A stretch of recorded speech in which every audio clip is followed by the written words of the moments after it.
Noong tag-init ng taon 1970, ang tahimik na bayan ng Gainesville, Florida ay nagkaroon ng reputasyon na walang kinalaman sa spring break.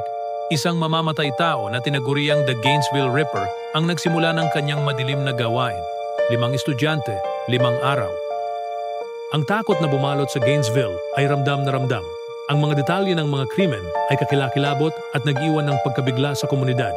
Ang investigasyon ay masinsinan at walang tigil ang mga autoridad sa pagtugis sa mamamatay tao.